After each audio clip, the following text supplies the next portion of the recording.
Mechanical properties of fluids. We are already seen the mechanical properties of solids, that is 10th chapter in our syllabus. What are the properties are there study? When we apply the force on the solid, gets deformation. The solids are get deformation and change the shape and size and volume. They will be called strain. The change in original, change in physical quantity by its original quantity. Maybe change in occurs length, that is longitudinal strain. Maybe change in volume, that is called volume strain. That nothing but bulk strain. These are the properties studied in our mechanical properties of solids. But here we study the what happen when we apply force on the fluids.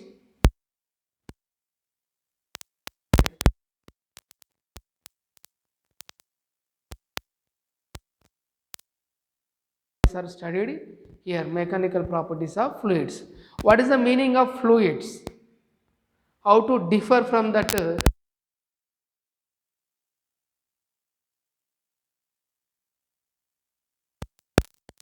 In nature,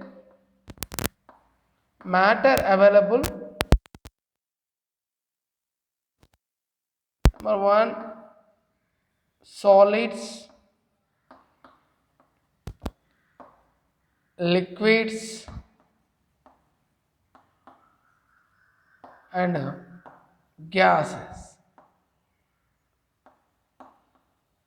gaseous form. In solid,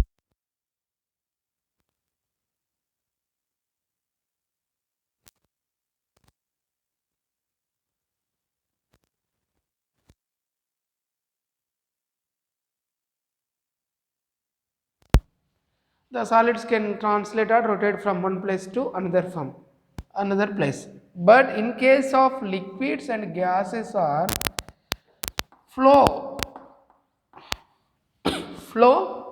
one place to another place. And the position of the fluid and the position of the liquids and gases are changed by flowing nature, by the flowing operation, by the flowing property. So which physics and which are having this flowing property, those are called fluids.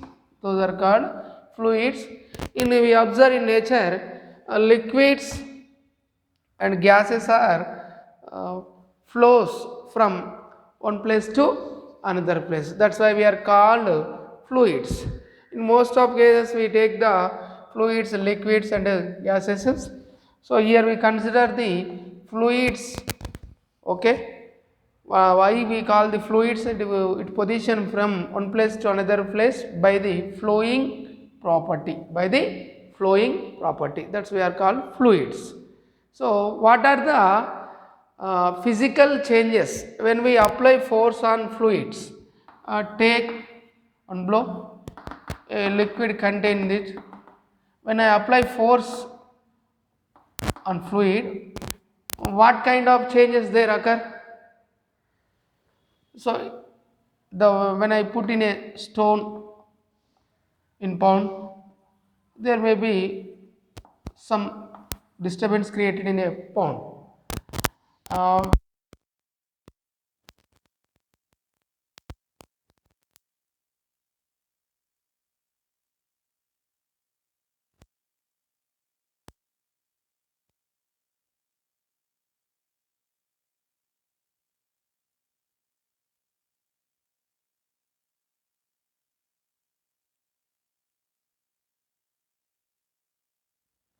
So every fluid having some pressure,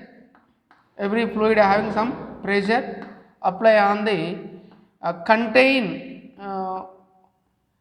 vessel walls, nothing but average pressure. What is pressure?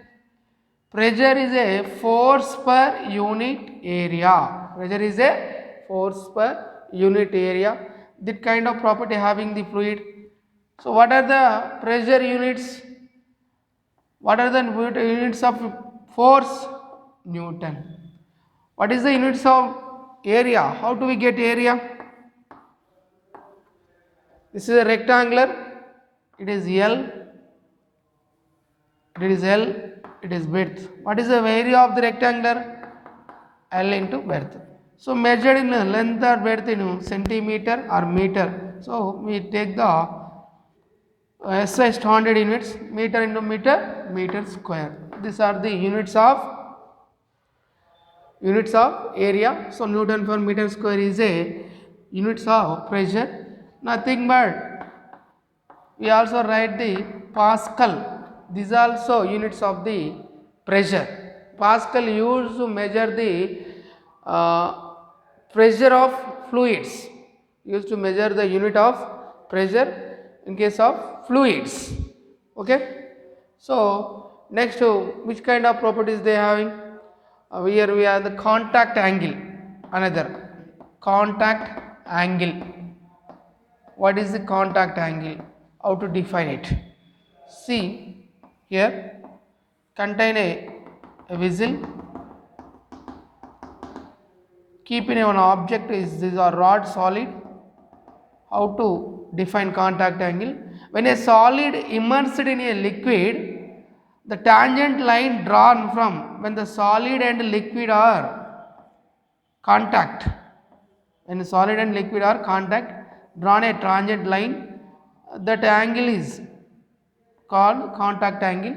Based on the contact angle, solids are wet or dry. Decide that. If angle is less than 90 degrees, all solids or whatever may be object keep in a liquids that are wet by the liquids. If greater than 90 degrees,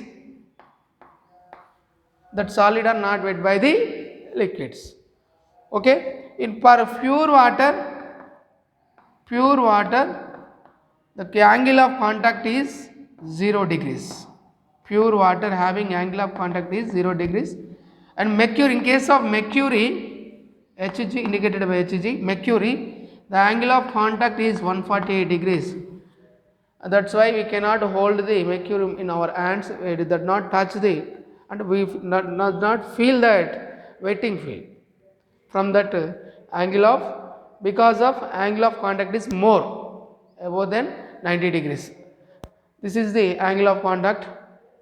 అయితే మరి ఈ చాప్టర్లో మనం ఏం చూస్తున్నామంటే mechanical properties of solids అన్నాం. మరి దీన్ని తెలుగులో ఏమంటామంటే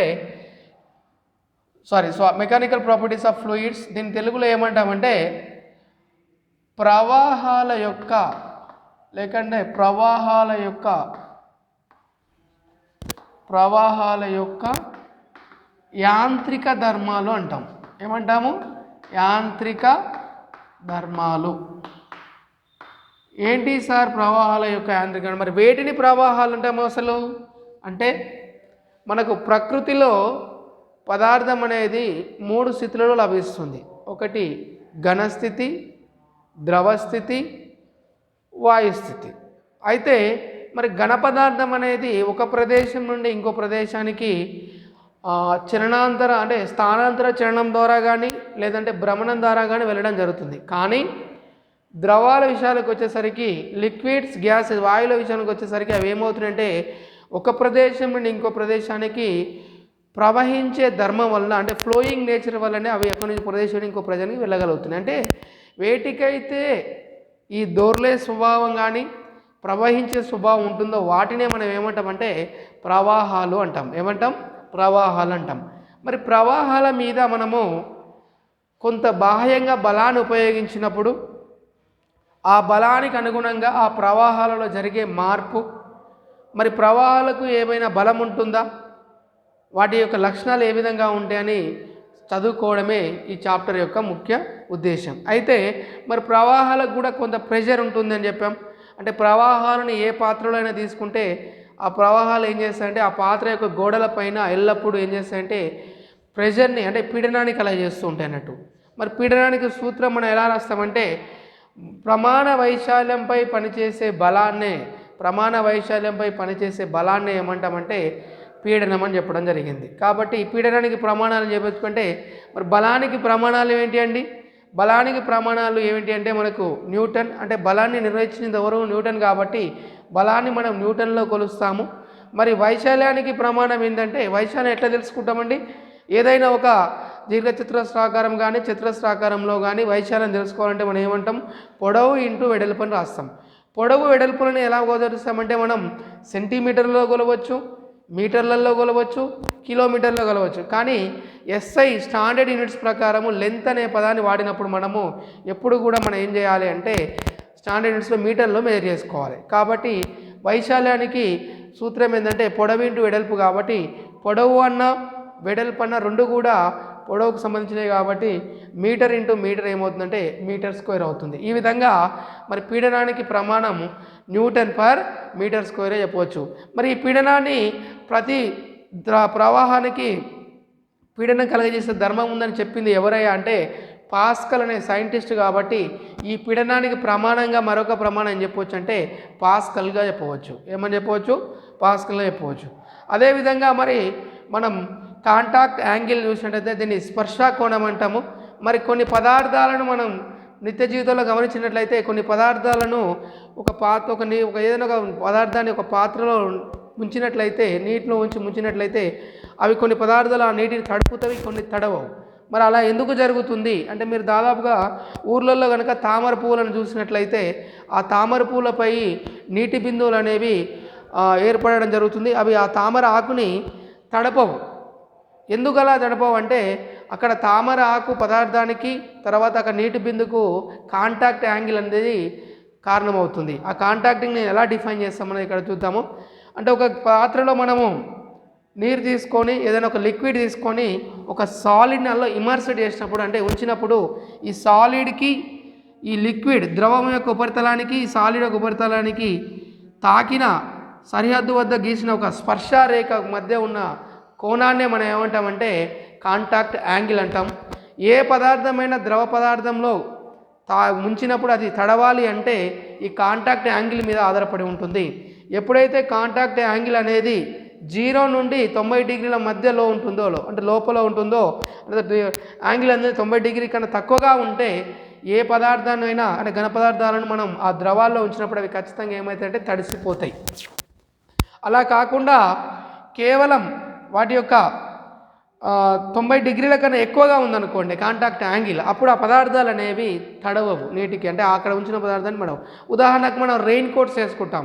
ఆ రెయిన్ కోట్స్ని మనం వేసుకున్నప్పుడు ఏమవుతుందంటే వర్షం వచ్చినప్పుడు అవి మన పైప్ ఏమవుతుందంటే జారిపోతుంటాయి. రెజిన్ రెయిన్ కోట్స్ అంటాం మనం. అప్పుడు కాంటాక్ట్ యాంగిల్ ఈ రెయిన్ కోట్కి రెజిన్ ఎంత ఉంటుందంటే గ్రేటర్ దెన్ 90 డిగ్రీస్ ఉంది. కాబట్టి అవి మనం వెట్ చేయలేవు వాటర్ డ్రాప్స్.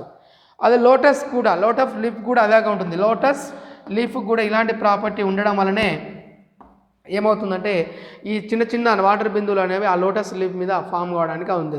అందుకే లోటస్ లీఫ్ని ఆ ద్రవ బిందువులు అనేవి దాన్ని తడపలేవు అన్నట్టు. తర్వాత మరి ప్యూర్ వాటర్కి ఎంత ఉంటుంది సార్ ఈ యాంగిల్ ఆఫ్ కాంటాక్ట్ అంటే స్పర్శ కోణం అంటాం తెలుగులో. ఇది 0 డిగ్రీగా ఉంటుంది. తర్వాత మనందరికీ తెలుసు ఒక కెమికల్ మెటల్ అనేది లిక్విడ్ స్టేట్లో ఉంది అన్ని కెమికల్ ఎలిమెంట్స్లలో. అదేంటిదంటే మెర్క్యూరీ. ఈ మెర్క్యూరీ లిక్విడ్ స్టేట్లో ఉంటుంది. మరి అయినప్పటికీ దీన్ని మనం వెట్ ఫీలింగ్ తీసుకురాలేము. అంటే మనం టచ్ చేస్తే అది మనకు తాకిన స్పర్శ ఉండదు, అంటే తడి అనే స్పర్శ ఉండదు. మరి ఎందుకు అలా ఉంటుంది, అది ఎందుకు తాకలేకపోతున్నాం మనం అంటే యాంగిల్ ఆఫ్ కాంటాక్ట్ అనేది ఎంత ఉంటుందంటే మెర్క్యూరీకి 140 డిగ్రీస్ ఉంటుంది. కాబట్టి దాన్ని మనం తాకలేని ఫీలింగ్ కనబడుతున్నట్టు. ఇట్లా యాంగిల్ ఆఫ్ కాంటాక్ట్ మీద వెట్ ఆర్ నాన్ వెట్ మెటీరియల్స్గా డివైడ్ చేసుకోవచ్చు. మనం waterproof agents, water wetting agents అని కూడా చెప్పవచ్చు. అంటే నీటితో తడవని waterproof agents or water wetting agents అంటాం. ఓకేనా? మనం సోపు వేసుకొని డిటర్జెంట్స్ కనుక వాడినట్టయితే వాటర్ వేసుకొని రుద్దినప్పుడు అవి ఏమవుతాయి, వాటర్ వెట్టింగ్ అయిపోతాయి. అంటే మనతో డిజాల్వ్ అయిపోయి అందులో ఇవాల్వ్ అయిపోయి మనకు నురుగు అనేది వస్తుంది. అదే మరి మన వాటర్ ప్రూఫ్ మైనం, ఓకేనా, మైనన్ కానీ వ్యాక్స్ కానీ అంటే వ్యాక్స్ అంటాము, మైనాన్ని తీసుకొని కానీ రెజిన్ కోట్స్ కానీ వేసుకున్నప్పుడు అవి వాటర్ ప్రూఫ్ ఏజెంట్స్గా పనికి వస్తాయి. అంటే వాటర్కు తడవ అన్నట్టు. ఇలా వాటర్ ప్రూఫ్ తయారు చేయడానికి, వాటర్ వెట్టింగ్ మెటీరియల్స్ తయారు చేయడానికి మనకు యాంగిల్ ఆఫ్ కాంటాక్ట్ అనేది ఉపయోగపడుతుంది.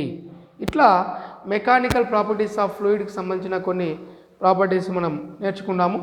తర్వాత మనకు మ్యాగ్నస్ ఎఫెక్ట్ అనే ఒక ఫినామినా కూడా ఉంది. మరి ఏంటి సార్ ఈ మ్యాగ్నస్ ఎఫెక్ట్ అంటే?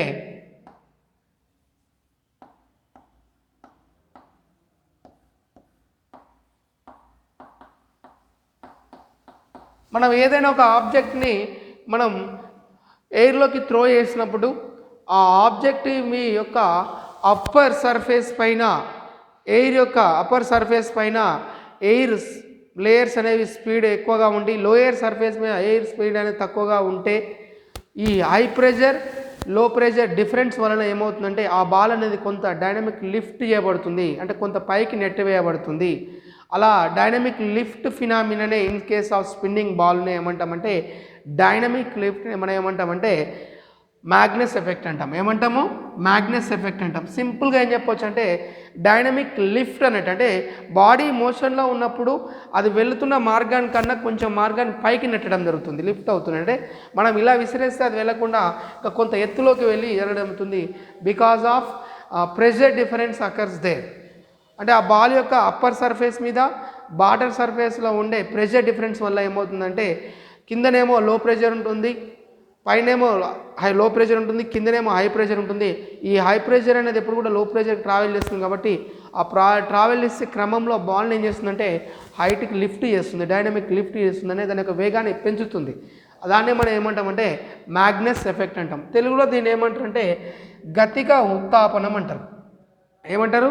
గతిక ఉత్తాపనం అంటే ఏదైనా ఒక బాల్ని మనం గాలిలోకి త్రో చేసినప్పుడు ఆ బాల్ యొక్క పై భాగ ఉపరితలంలో కింది అడుగు భాగంలో ఏమవుతుందంటే ప్రెషర్ డిఫరెన్స్ అనేది వస్తుంది.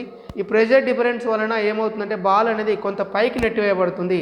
ఇలా పైకి నెట్టివేసేదాన్ని మన ధర్మాన్ని మనం ఏమంటామంటే గతిక ఉత్తాపనం అంటాం. దీన్నే మ్యాగ్నస్ ఎఫెక్ట్ అంటాం. ఇక మిగిలిన అంశాన్ని మనం నెక్స్ట్ క్లాస్లో చూద్దాం.